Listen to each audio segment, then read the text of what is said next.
Three, two, one, penis. Oh, should I put Jonathan's volume up for this, or should we just go to a classic stream of Cody talks to no one? No, leave me alone. Why am I here? Wait, I booted up the game, and then it's got the little place. This game has DLC. I did not realize this game has 2 DLC expansions. 16, yeah. Oh, I don't know. Never realized it got. Cool. One of them is called The Rising Tide. I wonder if that's going to be about Leviathan. Alright. Okay, did you ever play 15? Yeah. Did you beat 15? No. Okay. How far did you get in 15? Did you beat the big bad? No.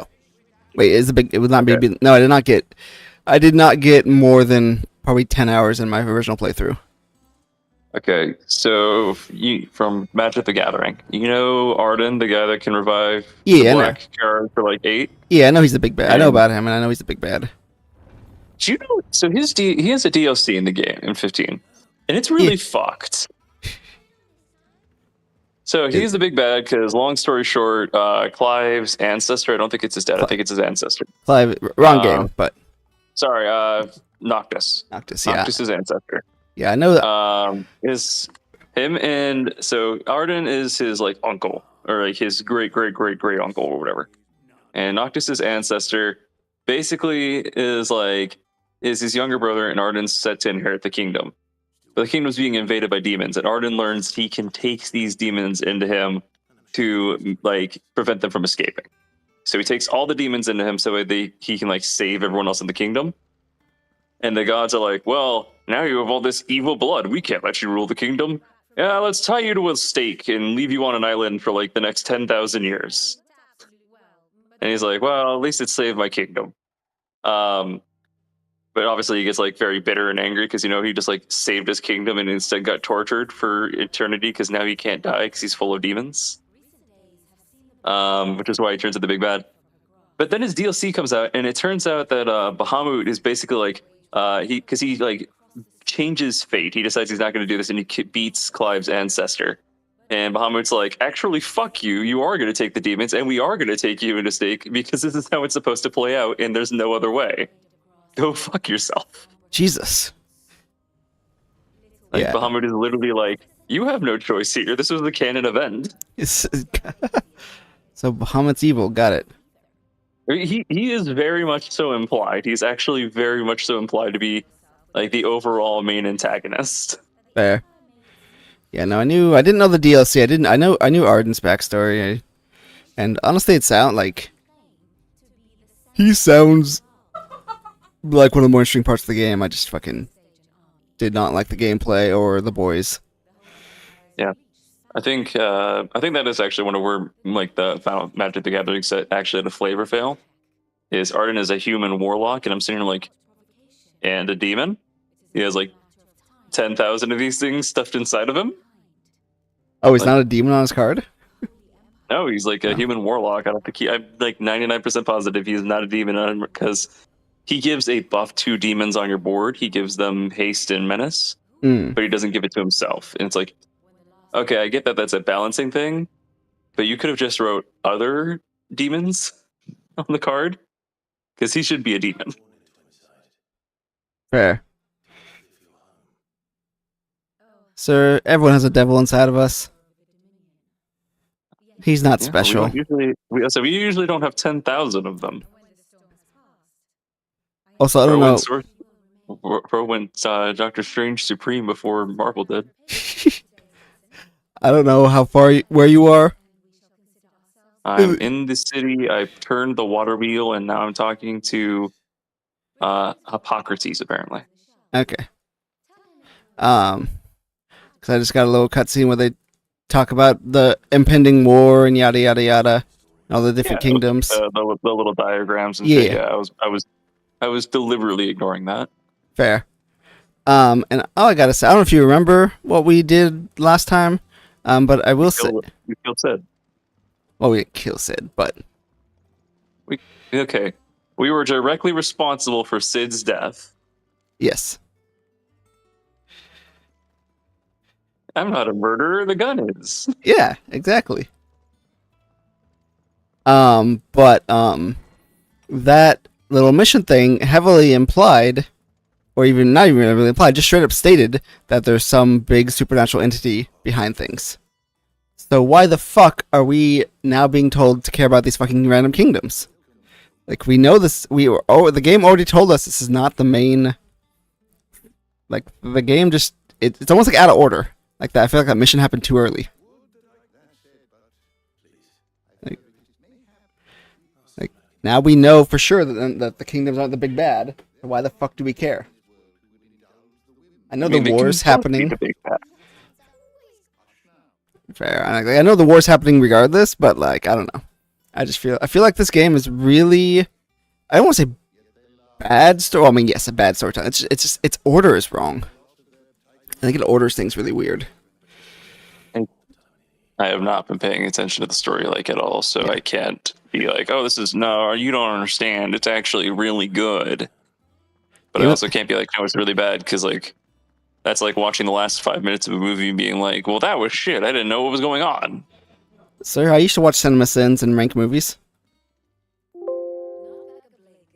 mean, so I know Cinema Sins gets a lot of shit. I do know that, but I still think it was entertaining for the time. I like Cinema Sins. I never really understood. Like I know, because I know they were always like, yeah, they weren't always joking, but a lot of the times they were, and you could tell. Like if you watch enough Cinema Sins, it's definitely it's not made as like a deliberate thing. Yeah.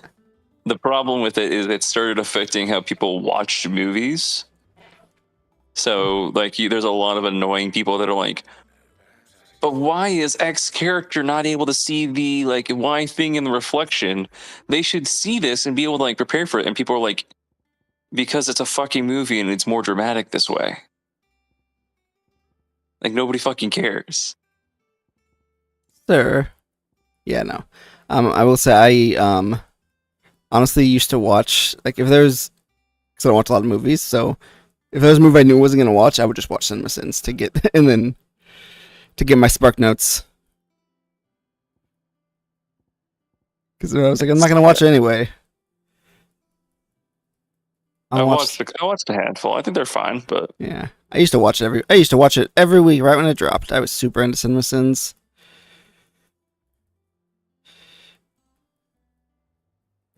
I thought it was real good, and then I still think it's good. I still do think it was overhated, but people, I mean, surprise, people can't handle things that fucking critique.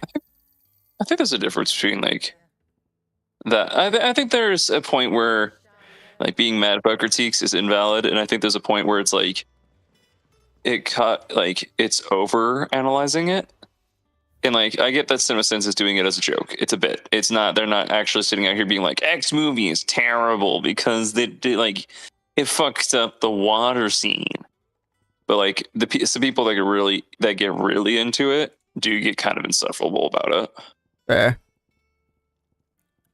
I forgot we have crafting mechanics. We have a crafting mechanic? Yeah, there's a forge. First we mine, then we craft. All this equipment. Everything in the shop is way worse than what we have, and everything that we can craft is worse than what we have. Cool. Good talk.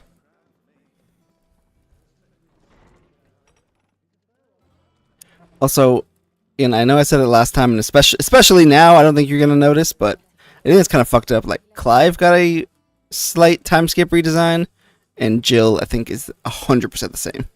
I was trying to figure out because I was looking at her.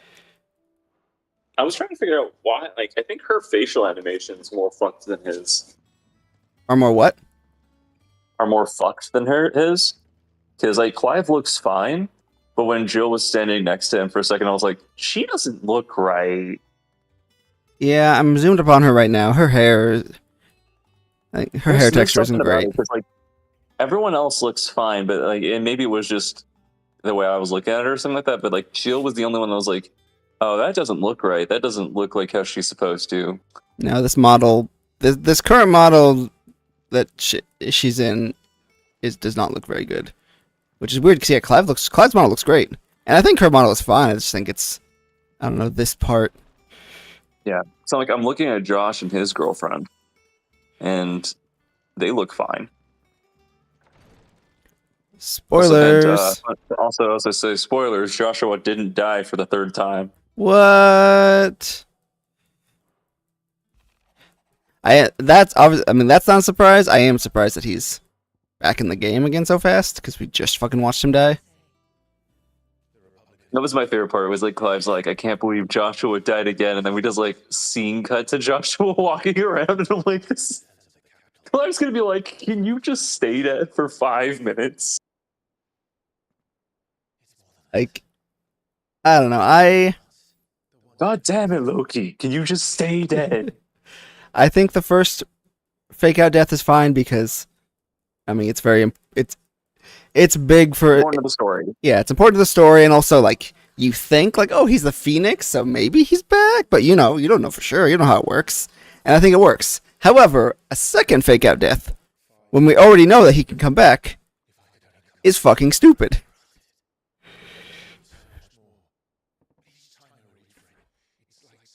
Oh, you're right, game. I couldn't possibly walk past this curtain. That'd be barbaric of me. Oh yeah, I'm watching the cutscene now. I think the one that you were just in. Yeah, Jill does not look right. Yeah, she looks wrong. Like I don't know how to describe it, but it's something with her face. Yeah, like I was talking about her like at a cutscene model, but I didn't realize the cutscene model. Yeah, still looks fucked. Like I don't know what it is. It like at first I thought I was like, oh, she looks older. That makes sense. We had a time skip, but I was like, Clive doesn't look that much older. And then she like moved. And I was like, no, I don't even think that she looks older. She just looks off. To me, it's her face is not detailed enough. It's she's missing. Like I said, everyone else looks fine. Like in Josh and his girlfriend, who for now I shall be calling Raven because she had black hair. Josh and Raven looked fine, and they don't have like that super detailed, but I don't know. Maybe she just falls into that uncanny valley of like detailed enough that I know she's supposed to look human, but not so detailed that she actually does. Yeah, for me, it's her face is too flat. There's not enough wrinkles and curves and lines on her face. She looks like a fucking Minecraft character. Whoa, we just talked about Josh. Joshua died. Oh no. Anyway. He got better. I forgot that Joshua is dressed like a fucking what's the Kingdom Hearts? The fucking I played the first game. The evil organization that everyone fucking jerks off. Organization 13. There we go. So I played the first game. I Shadow Heartless Bees, Riku. Perfect. And Stem.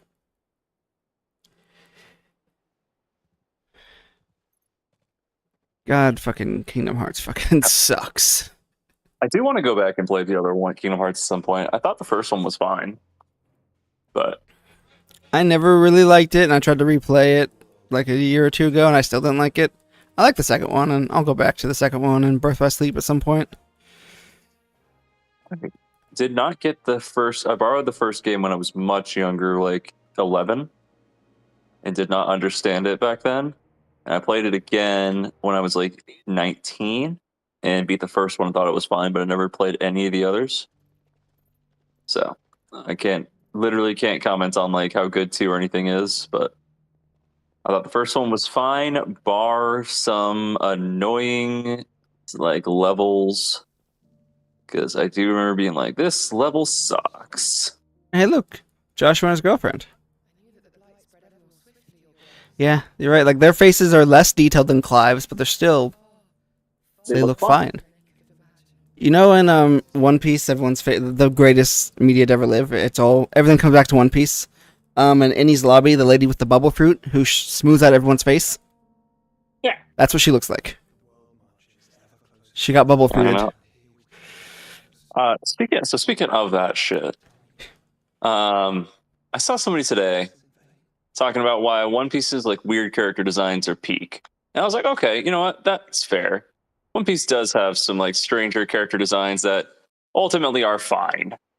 Like I could understand if you were like, oh, I really like X character, why you would feel that way about the game, and I wouldn't really. Oh, that's my favorite part about the game. Press square. And I wouldn't judge you for that. Like if you really liked how Frankie's design looked, because that's a little out of the ordinary. Like, okay, I get that. Or if you really liked how Queen looked, because Queen's a little weird. But some of the ones he used were like, what's her face, the goth Dami mommy from the Marines. He's like, where could you find a design like this anywhere else? I'm like, every manga written in the last 10 years, every single manga, any porn site. I Like was she looks exactly like every goth girl on every like Rule 34 site ever. ever. Yeah, I was. Like she is not a weird character design. She looks exactly like every girl that Oda's ever drawn ever. This time he just made her goth. I was gonna say. I was like, I wonder. I'm curious where he's going with this because I don't know. And then like, oh, he just used fucking the guy just used stupid fucking examples. Yeah, honestly, I don't It think. was just like he was like, yeah, this character, and I was like, she's just a normal person. She's every woman that Oda's ever drawn, but goth. Yeah, Oda's women outside of Big Mom, I would say even Alvida, but even Alvida's not like too crazy. Big Mom is definitely more outlandish, but Oda has two real character designs. There's three real woman designs. There is attractive woman, ugly woman, and child. And again, like I know you were like using Big Mom as an example, but she is just a larger version of the ugly woman design, like the yeah, one mermaid and Big Mom's daughter from Filler Bark and Priest Slip Fruit Alvida. She's just a more exaggerated version of them. fair. Yeah, no. Again, I was actually gonna say because that's something I love about One Piece. That's one of my favorite things. But yeah, you don't. It's not all of them, and it's not the women.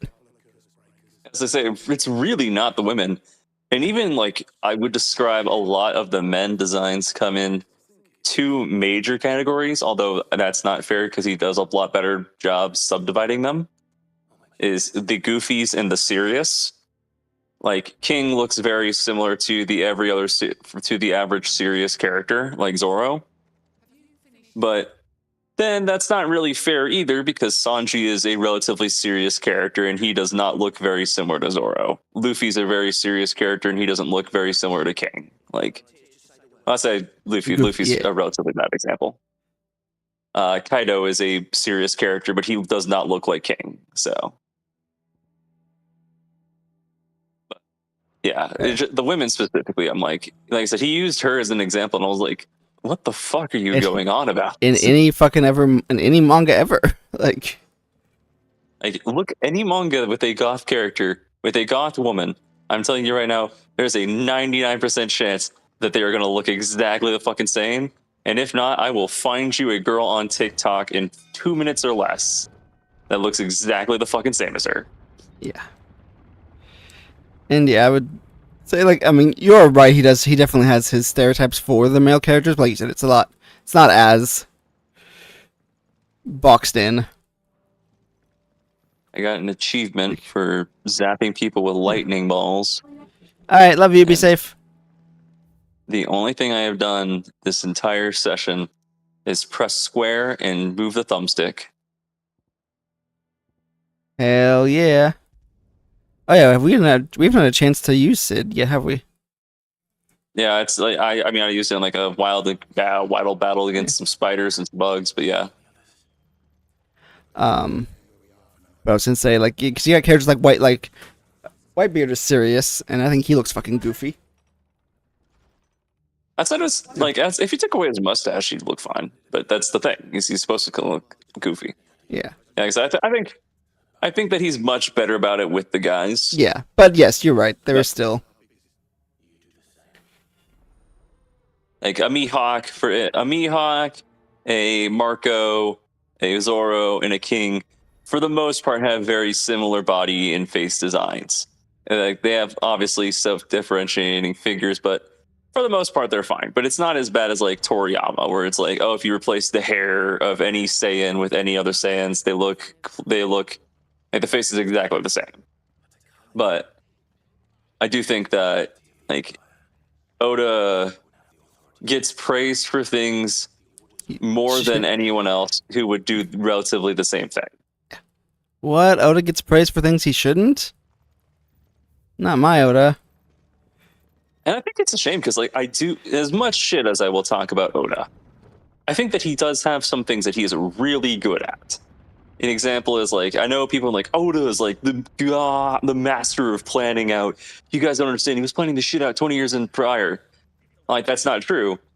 But the thing I'll give him like real credit for is he's really good at improv.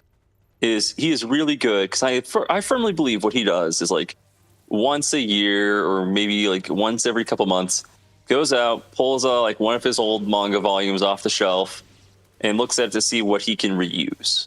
Yeah. And he's really good about figuring out an easy way to reincorporate those into the story. Like, I think he's really good at improv, maybe the best in like in the manga industry currently. I would agree with that. But everyone's like praises it instead for foreshadowing, and I think that is like No. so dumb because he's not that good at that. Like, an example is like people like, oh, point a Skype, like, oh, it's the Nika pose. He's been planning this in Skype. It's like, no, he fucking hasn't. He specifically said he didn't know how Gear 5 was going to work. Yeah. He specifically fucking said that.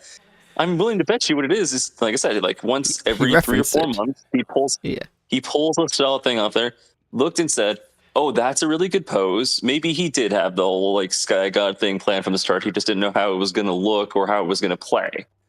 But he was like, okay, I know I wrote this sometime around Skype. Let me go pull it. Oh, that's a good pose. I want to use that again.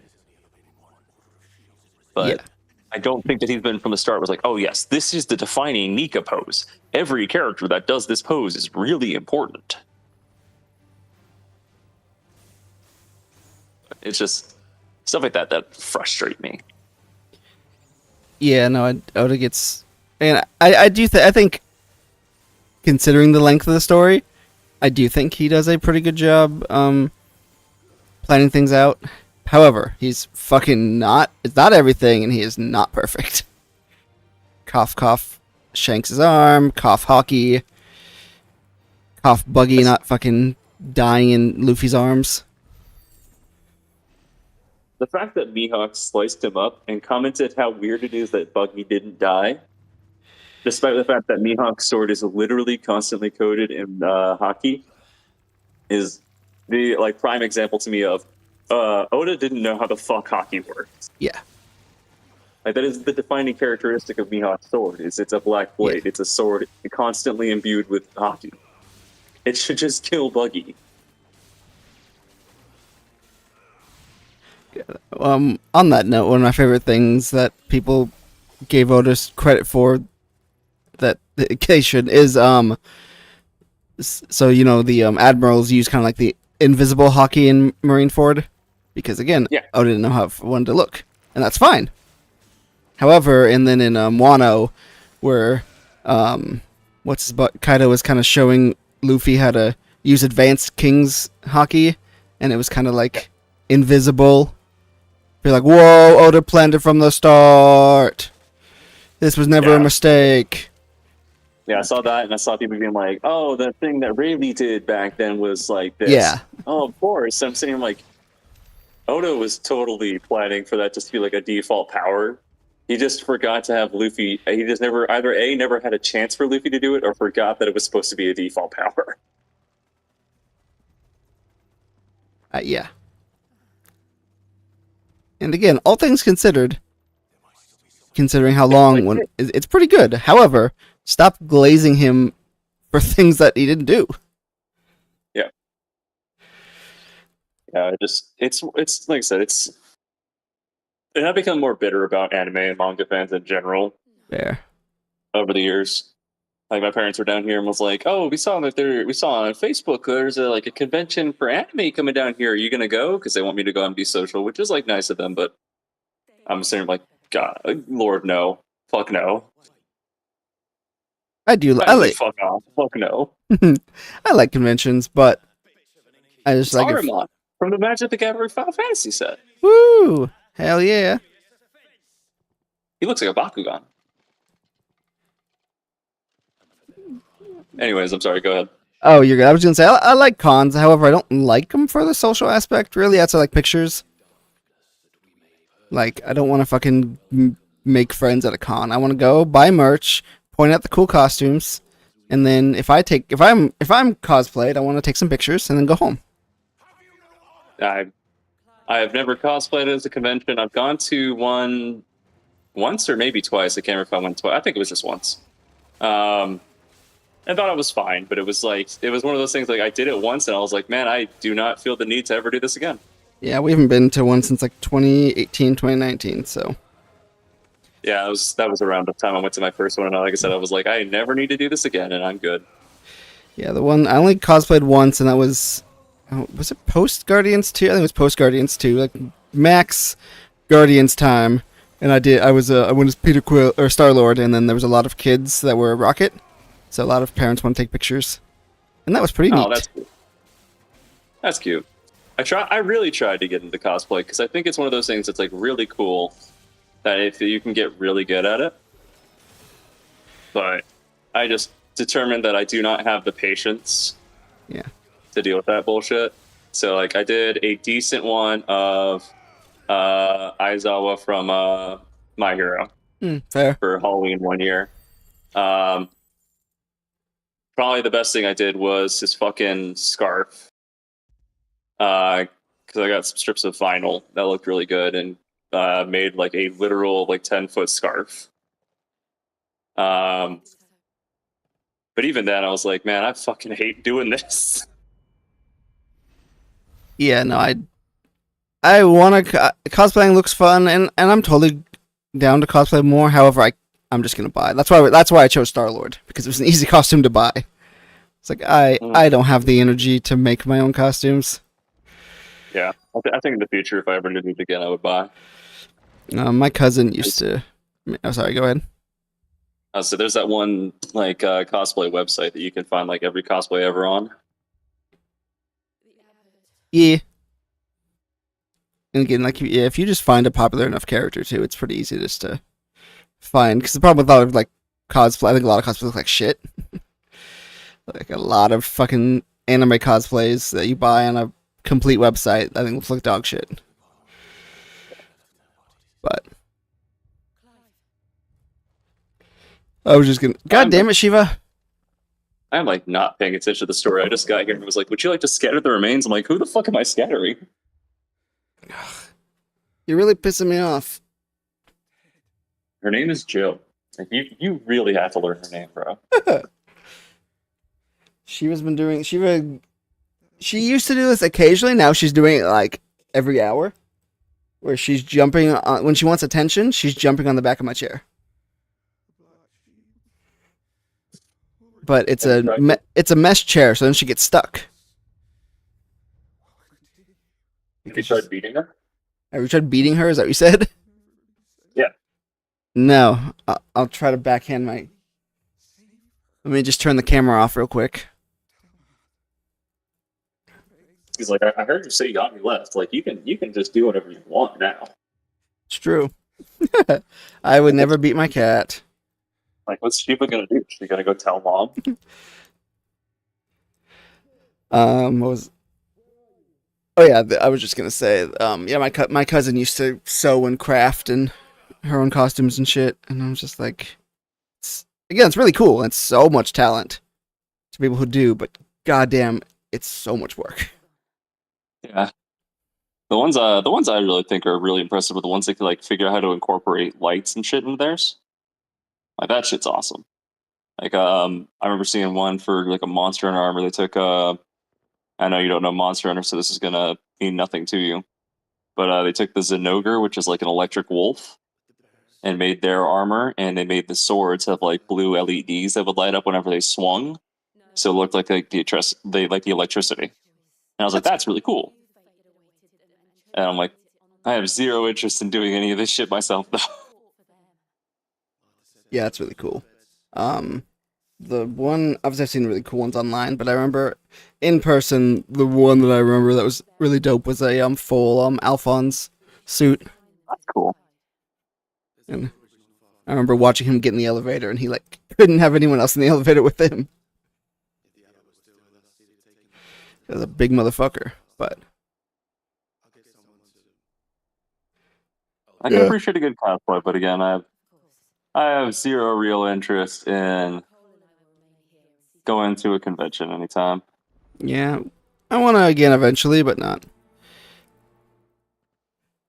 I also want there to be guests I want to see, and a lot of conventions always have the same fucking guests. At least, and I feel like state by I think state. it definitely depends on your region. Like the ones back in Georgia, I would see always had like the same 5 people.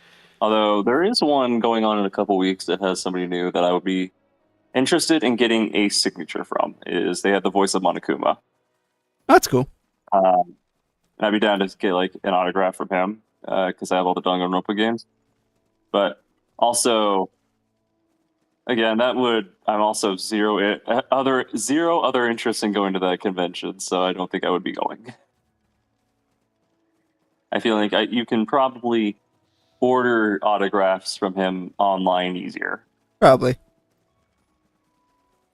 Yeah, the only one we met is for one of Yachty's birthdays. We went and we met Neville's actor from Harry Potter. Oh, gotcha. Matthew something. Oh, I forgot she's big into Harry Potter. Yeah. So we get we have a Neville signed Funko Pop. That's neat. And he was super nice. He was very adamant on not ending the interaction until he could say Yachty's name right.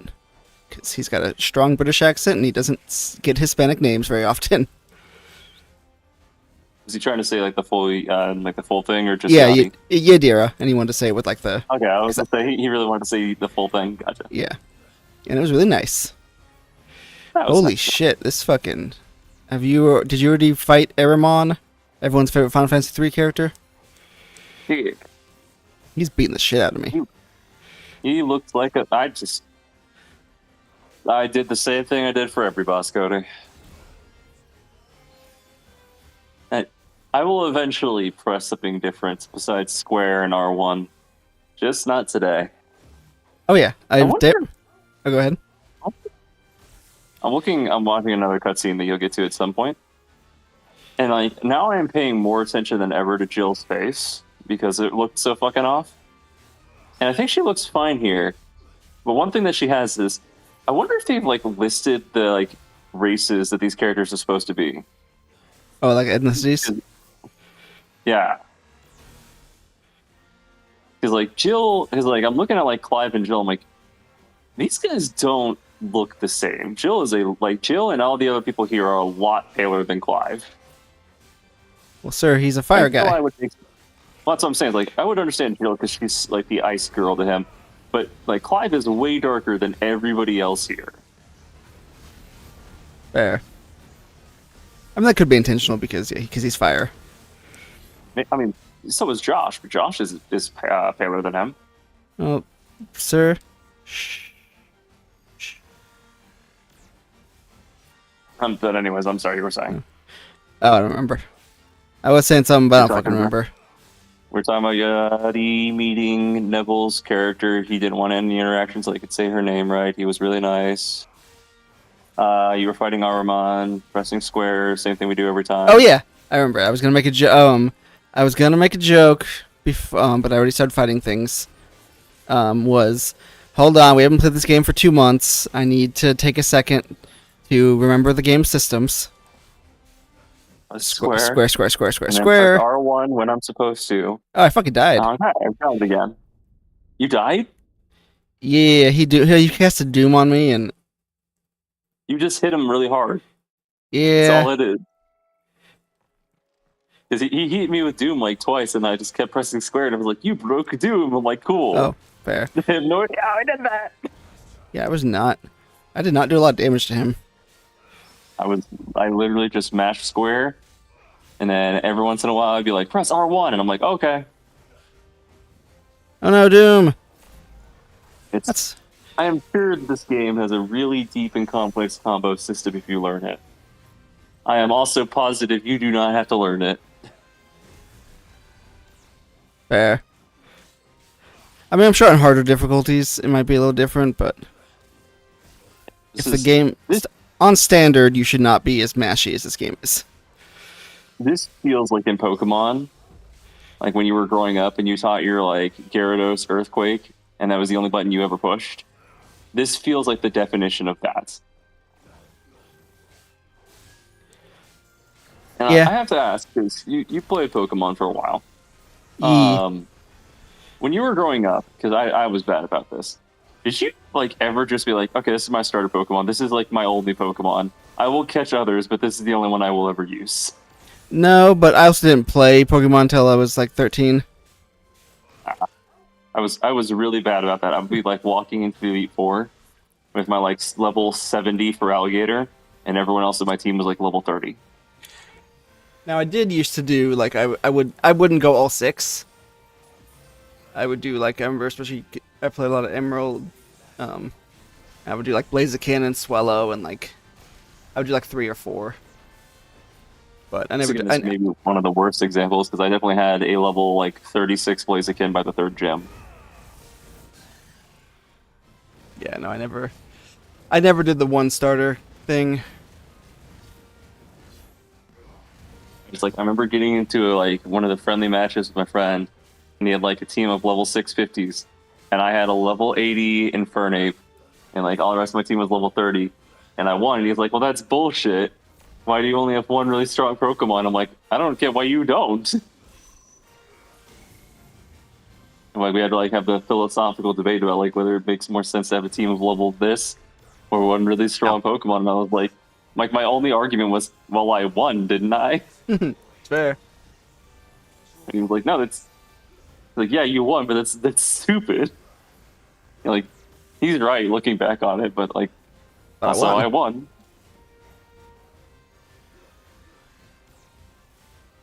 Go back to Final Fantasy 3, you bitch. So Cody, are you excited for next week? What's next week? Spider-Man spoilers for Magic the Gathering. Woo! We've had Edge of Eternities for a whole month now. It's time for the next set, buddy. Hell yeah. So we've had Age of Eternities for... Oh yeah, it hasn't even been a month. Shit. It has been out for literally a month. It is time for the next set. Was it even a month? Because wasn't it like the first week of August? I think it was the last week of July. Was it? Okay. So it'll have been a month and a week between this new set's launch and previews for the next set. Ow, ow, ow, ow, ow, ow, ow. Stop hitting me. Stop hitting me. I know I've said this complaint before, and I'll say it again here. The enemies have way too much fucking health.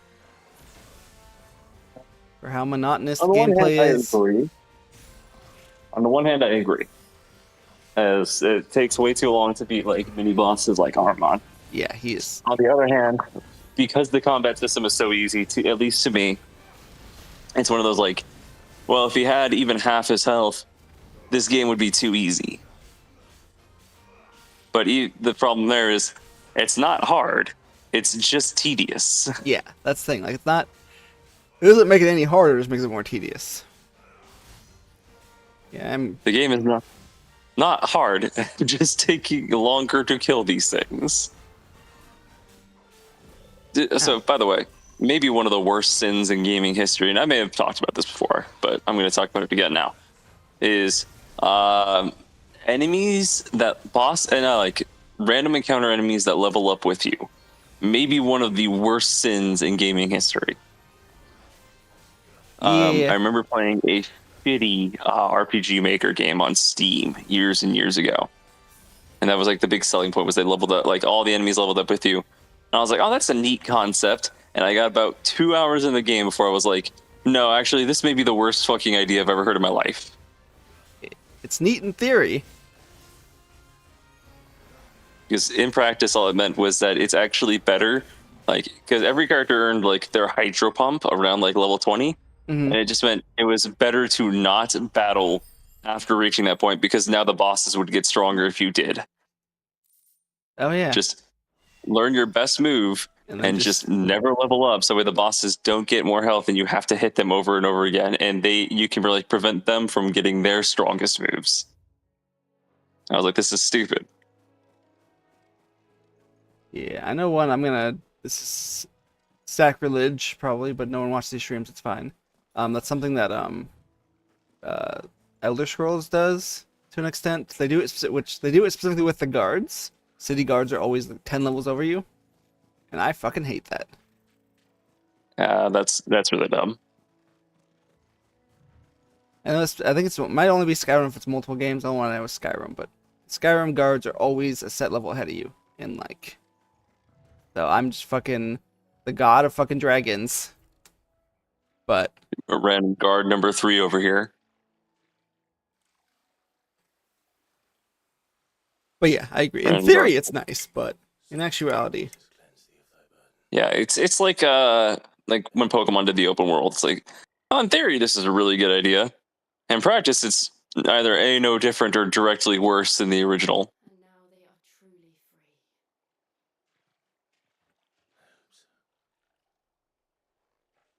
free. Ooh. yeah, like I still think Pokemon should scale with you, just with how Pokemon is, because that way you can have your actual own order. Yeah, I think like for the concept of an open world, it makes sense. But like I said, this game was not an open world. It was a like straight linear RPG with a blatant ripoff story of Naruto. And like I said, I remember that all the enemies leveled up, and it reached the point that was like there was a boss in the not in the tuning exams at home. Was his whole gimmick was he was supposed to stun lock you with like paralyzing and stuff. But if your character just wasn't like a high enough level, he didn't learn the moves. So I'm like, so it's just the game is directly easier if you just don't level up. But like Pokemon, it should scale. Like if you're battling the first gym leader, their Pokemon are level 10 and 14. And the second gym leader is like 18 and 20. And then you can choose which of the 8 gym leaders you want to battle in that order. But that's not how they wanted to do it. Nope. But hey, you have for the first time ever, you can have 3 different storylines. Dude, that was. I remember I still remember when we were in the fucking draft group hearing that. I was like, oh, that's actually the most exciting thing I've heard Pokemon announce in so long. Is that there's gonna be like 3 different stories that you can choose from. You can, because like that's something I've been wanting in a Pokemon game forever. Is like, because I remember when Hoenn announced that you could do the contests. And like in the anime, that was like May's whole thing. I was like, oh, that's really cool. Like you can do like a different thing instead of the 8 gyms. And they were like, yeah, I mean, like there are contest halls in towns. You can do them. You still have to do the gyms to beat the actual story. And I was like, well then, okay, well, what's the point of this? But like, so when they're like, oh, 3 stories. I'm like, oh, okay, so you'd be able to like do like one of them is gonna be like tracking down the Titan Pokemon.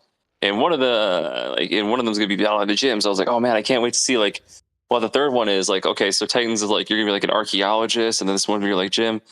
It's like, oh, surely the other one's gonna be like the contest or whatever. And they're like, it's fighting the evil team. I'm like, so let me get this straight. We're learning about the legendary Pokemon, battling gyms, and taking down an evil team. Ooh, we're really going outside the comfort zone here. And then it's not like you're dedicated to one. Yeah, no, Not it's even like a you choose do your all. adventure. You have to do all 3 to beat the story. Yep. The difference is you can complete one of the 3 storylines before moving on to the other. They're not interwoven, which arguably just makes them worse. Like, imagine if in Pokemon like Diamond, Pearl, and Platinum, you could just be like, "Oh, I want to beat all of Team Galactic story modes before I do like anything involving the legendary Pokemon." And now you get to Cyrus, and he's like, "Let's summon the legendary Pokemon, whoever that is." Good old Scarlet and Violet. And then that was also fun because you needed to do the Titan ones to unlock any of the fucking good movement. Yep. And that was really stupid. Because if you don't do the Titan stuff, which I put that off because that was some of the most boring. And I was like, well, why is and then you fucking miss out on the movement that you really should have just from the beginning. I remember talking to friends during the time, and they really liked whoever the guy that you do the Titan storylines with, Arvin. whoever his fucking name is. Yeah. I mean, I like Um, Arvin. I I don't fucking remember any of the characters' names, man. I genuinely did not fucking care. I remember the rival is like Namona or something. Um, and she's fine. But everyone else, I just remember them being like, "Oh, he's really sad. He's like his dog is sick," and I was like, "Oh, that is a little sad." And then I played the game and was like, got to the final part where you had to like go to the area with like all the paradox Pokemon and stuff, and I'm like, his parents are dead. It's like, why are we talking about the dog being sick? His parents are just canonically dead, and we're all like, "Oh no, his puppy." I His dog is sick, and his parents died. was like, why are we? Okay, who's fucking healing these people? I'm sorry, I'm fighting against like a group of 5 enemies, and I have been slapping their shit, and they're not hitting me like at all. But somebody keeps giving them back health. Like I keep getting them down to like half or 3/4, and then they gain back half their health. And I'm like, no, no, no. I'm tired of this bullshit. The first time it was funny. Now it's just frustrating. What's tedious life bars in this game? Yeah, no, Nonsense. I learned very because I do the Pokedoku every once in a while, and every time they're like, name a Pokemon for Paldea, including the DLC, and I'm like, fuck. I know like maybe 6.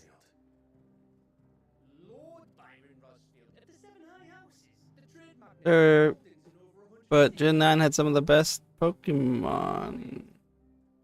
So that's something people would I mean, like. And if you like it, you like it. But I hate the Gen 9 decks.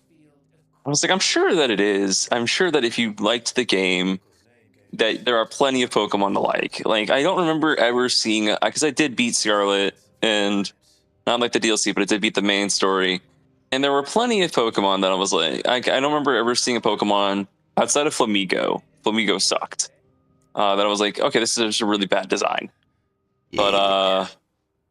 like there was also very few Pokemon that I was like, oh, that's a really good design. Like I remember the Pepper Pokemon, Scovillain. Oh yeah. I think he's a good design. Um, that was like the only one that stuck out to me that I was like, oh, that's a really good look. Yeah. This actually goes against something that I say most of the time. Is I actually don't like Scovillain. I think he's underdesigned. I think he's too simple. I think he looks exactly like how I would imagine. Like if you were to like in Gen 2, they were like, here's our fire grass Pokemon. He's exactly what I would think of. Fair. Right. And he had a funny card in the TCG. Did he? He had a one, if I remember right, he had an EX that milled the opponent and made them discard a card. Every time he did 100 damage, and then he would mill them and make them discard a card. And then you'd run cards like red card and Iono that force the opponent to put cards back and go down to like 4 cards or whatever. And you just keep discarding their hands and milling them out.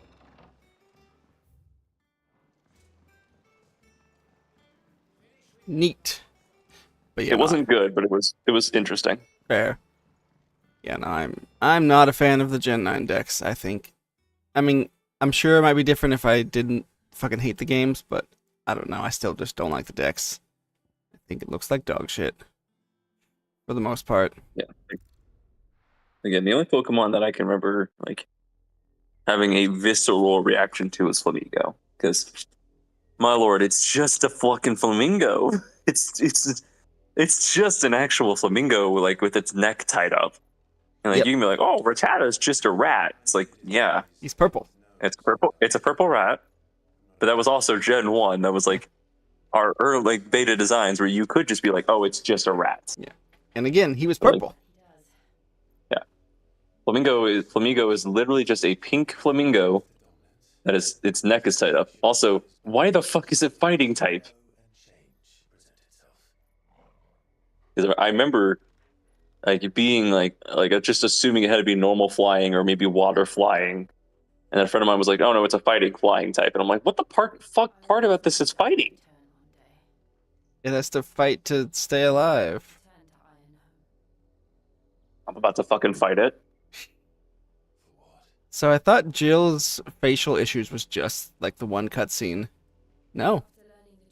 I think it's just her post because we didn't complain about this before, so it's got to be her post time skip design.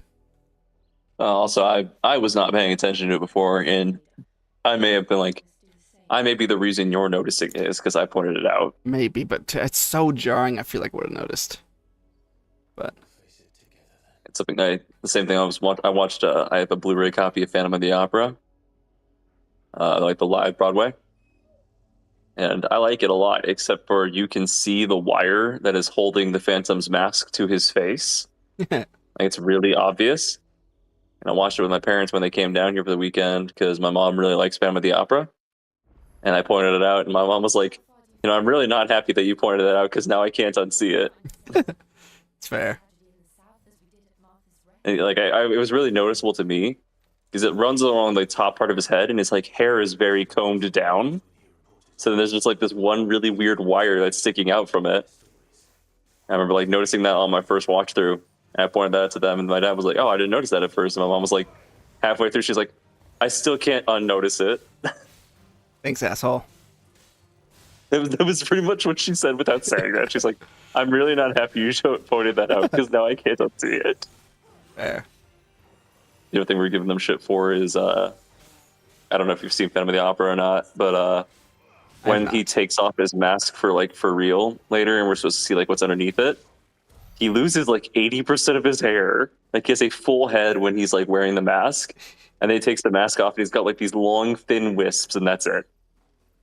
I always thought because I've seen like him without the mask. I thought that was like part of the. I thought that was part of the thing where he like it was just a fucking toupee or whatever as part of the mask. I mean, maybe it's supposed to be, but it's not a part of the mask because earlier in the story, Esmeralda takes it off of him, and he looks fine. True. Can you imagine? You take the mask off and it comes with the toupee. I'll say he could be wearing a toupee, and like he just happened to discard it at the same time. But I just remember him like doing it, be like, he looks totally different. Even my mom coming on it, she's like, "Where the fuck did his hair go?" It's a good show though. Yeah, I never seen it, but don't worry, I'm gonna watch the sequel, baby. Because Jonathan told me it's the best one. I did tell them about the sequel, and my mom was like, "Is it written by the same person?" And the answer is yes. Okay, I was gonna say, is it? It is. A lot of people think it's more akin to his fan fiction, because apparently he's on record saying that excuse me. He's apparently on record saying that he based the original story off of him and an actress that he really liked. That's not weird at all. And he viewed himself as the Phantom. He thought he was too ugly for her. So people were like, later down the line when he wrote this one where like the Phantom actually does end up fucking the girl, people were like, is this still about you and the actress? Did you change your mind and are hoping that she comes back to bang you? Yes. It's like a Tim Burton situation where he keeps putting his wife fucking Johnny Depp. Hey man, if you got a kink, what was it? I don't have a good segue, but it just made, whenever I think of kinks in movies, it makes me think. You've seen what's the Tarantino one where with George Clooney where they're vampires? Oh, Dawn. it's not what the one we do in the shadows. No, okay. Yeah. I know what you're talking about. I've never seen it. Fair. It's a terrible movie. I hate it. People like it. I think it's awful. However, there's a scene where And again, it's directed by Tarantino, and he's one of the lead actors. Is it? Are you talking about the one with the feet? Yep, where he drinks tequila off her foot. Yeah, I've heard about that one. And, I know that one, and then the one movie, it might be the same one. I don't think it is, where where Tarantino plays the racist character and he uses the hard R. yeah, I think it's a different movie, but And people yeah. can like Tarantino. No, it's very important that I get to say it. It's vital to the movie. I want this role, and only I can do this role. And also, Only I can do this role justice. Trust me, you watch up. Every time I hear that, I always think of the one GTA cutscene where he says it really funny. one of the black characters, or is it a white character? It's I think it's final. I think it's GTA 5. It's like the most famous cutscene. Maybe if you stop, like, yeah, such and such would call your church ass. It's really famous, bro. Nah, I mean, I'm sure it is. Maybe you get some bitches on your dick. You know, such and such would call your church ass back. Da-da. And he says it. I will find the cutscene for you, bro, because you have. I cannot believe you do not know what I'm talking about. Nope. My favorite one is somebody took Castlevania and made it Dracula talking to Richter. And he's like, maybe Maria would call your church ass Richter. And I just love how he says it. Maybe she'd stop fucking around with that man or pile of secrets she'd be fucking with. Richter. Oh yeah, so I was gonna Cody critiques Final Fantasy 16. So we've had Jill for what, 6 hours now in our party, and she's showing no signs of leaving. Why the fuck is there not a party command for Jill? Yeah, there it is. The yee ass haircut clip. Thank you. Yeah, it's GTA 5. Thank you. Okay. Like, I believe you. I didn't think you. I believe you. I just never heard of it. There's a guy that did. He used to do Final Fantasy Castlevania cutscenes. He would edit them. They were fucking funny, and he stopped doing them. He started doing more Sonic, which those were funny too. But I stopped watching them. But man, his Castlevania ones were so fucking funny. My favorite. They weren't long. They'd be like 5 seconds, but they were fucking amazing. My favorite one is when PogChamp was a really big thing. Oh god. And it's Richter walks in and it's just Dracula delivering it exactly like how you'd expect Dracula to deliver it. And he's like, "Fine, I guess you are my little PogChamp. Come here." And it's like the boss battle starting. Like, that's an awesome way to do it. Hey, speaking of the N-word, the PogChamp. Was that racist? No, the guy. It started off an emote, or he got famous off like there's a PogChamp emote, and that guy is racist. Oh, I didn't know that. I think Twitch actually removed the original emote off Twitch because he got really racist. Yeah. Oh, I loved the Dracula says it's 4 seconds. It's 6 seconds long, and it's the. I'm sure you at least seen the Symphony of the Night cutscene. Yeah, I have. Yeah, it's the part where he throws the wine glass before he starts battling. He throws it. He just goes. It shatters. And he's like. It is like the funniest thing, and people were just like, when the vampire slaying family walks into your house. The only I haven't watched the Castlevania show. I want to at some point, but I have watched the fucking Dracula fight, and goddamn. Oh, the Dracula fight's so fucking amazing. When I forget what he does. If he catches, he gets punched, and he's like, "You must be the Belmont."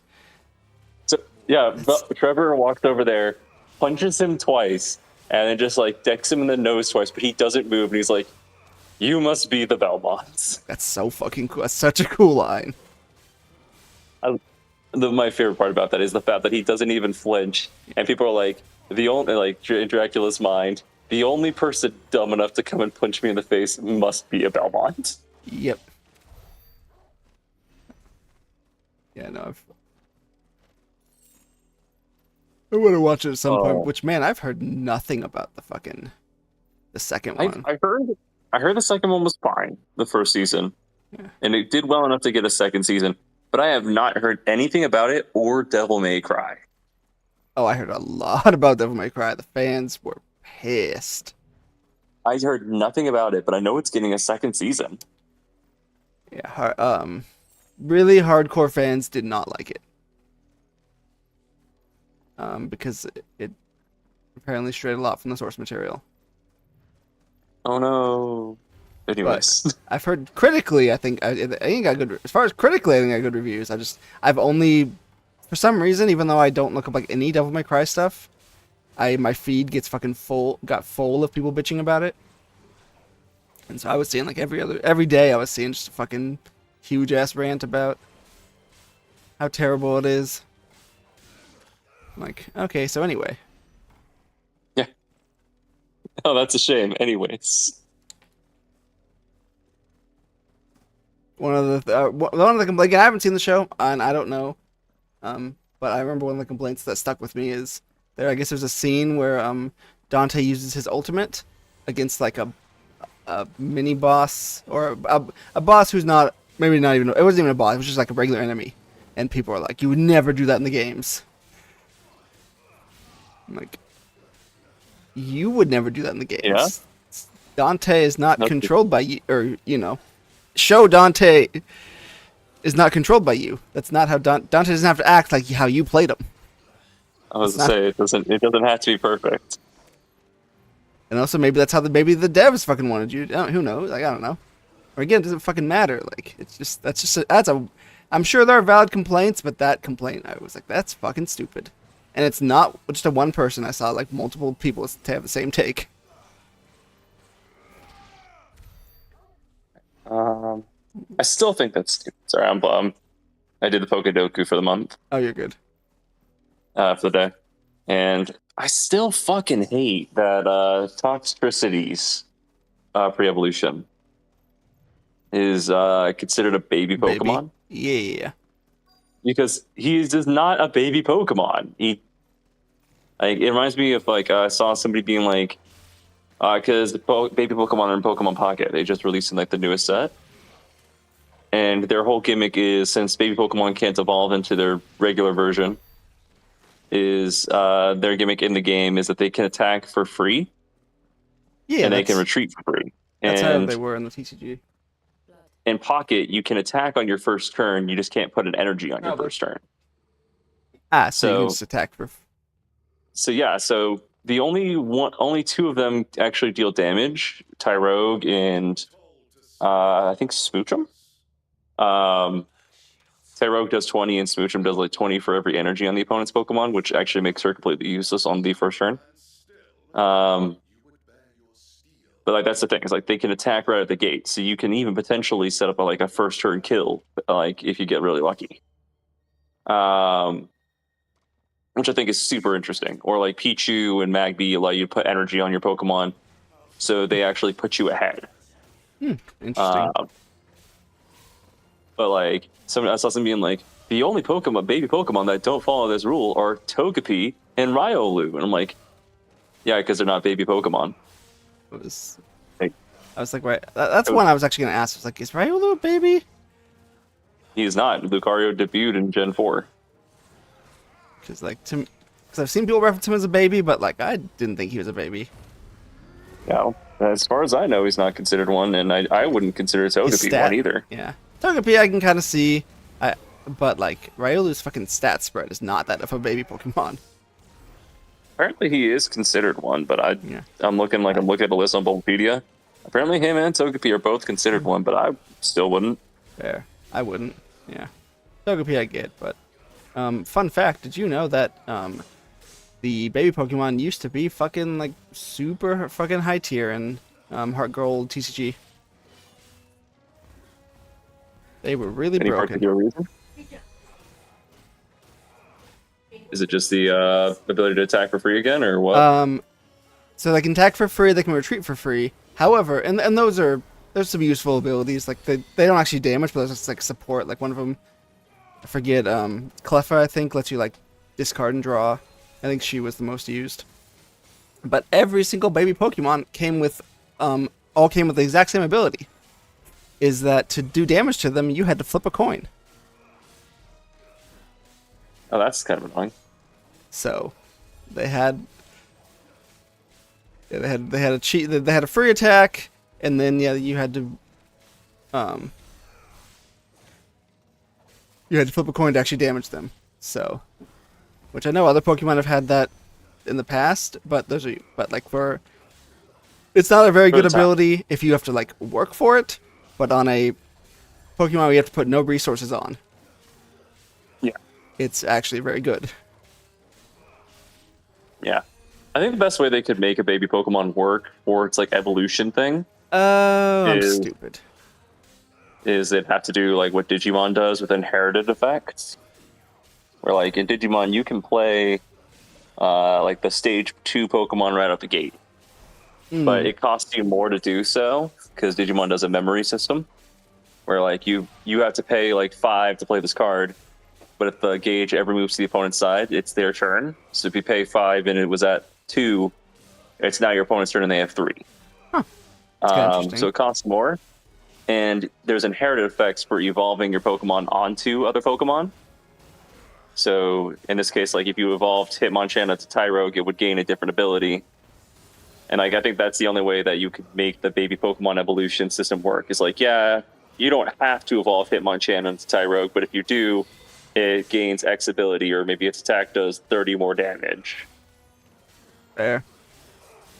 But it's also something that they probably won't do, which is why it's my understanding that baby Pokemon have not been printed in like the last 10 years. Yeah. Nope. Yeah, it's like Bonsly just came back, like around when I was quitting. But besides that, yeah, I don't think they've really been around. Yeah. I like that, and I like hearing that Unknown is tied for the most Pokemon cards in the game, and it's only received like 5 new cards in the last decade. And it's because like when it first released, they do in one like for every Johto letter. and they gave one for every letter. That makes sense. The unknown cards were really cool. I think in XY, because they each had unique win cons. That's neat. The only one I remember was unknown H. H stands So for the one with, hand. like 35 in your hands or whatever. Yeah, I heard about that one. I liked. I actually did go through and look at their one from like Johto or whatever, where they released one for every Pokemon, for every unknown. And I actually liked the concept because each of the unknowns had a different effect. They all attack for 10, but all of them had a different effect. So it'd be like if all of your unknowns hit for 20 more, or all of your unknowns take 10 less damage. But there was like a bunch of them that was like if you have unknown H, A, N, and D in your like bench, once per turn, you can draw a card. And I'm like, this is awful. That's pretty cool. I think it's a neat idea. Hey, we actually had viewers pop up near the end. Did we? Did they have a comment? No chatters. We got up to 5 viewers, up to 6 viewers. Neat.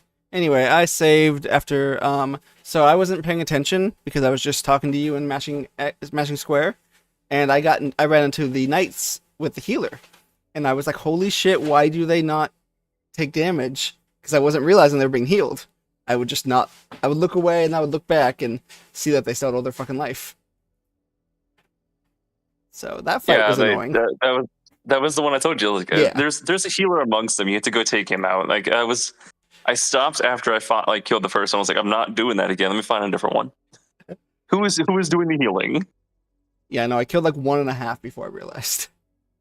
This is taking forever. Yeah, I was like, okay. I was like, who is doing the healing because they need to die now? But I saved right after that. So anyway, I did the next part of the story. So if you want to do that off stream, or if you want to Yeah, do that next time, I might try to catch up. We'll see. But anyway, we still have 5 people watching. So hi, goodbye. Um, if your name is Steve and you're in this chat, you have a tiny penis. Actually, you know what? You have a big penis, Steve. Was there any reason you decided to fuck Steve? Like, did he do something to you when you were a kid? Yeah, Steve, you got a big penis. Everyone else, you got a small penis. Also, Steve, you should go out there and buy a lottery ticket. I got you. Are we set? Oh, okay. I just went to the menu and it was like 71%. And I was like, are we 71% through the game? But through that mission. Okay. I was like, I don't think we're fucking halfway through the game. 70% through the game. Anyway, bye stream. According to PlayStation, I am 46% of the game. Yeah, that sounds right.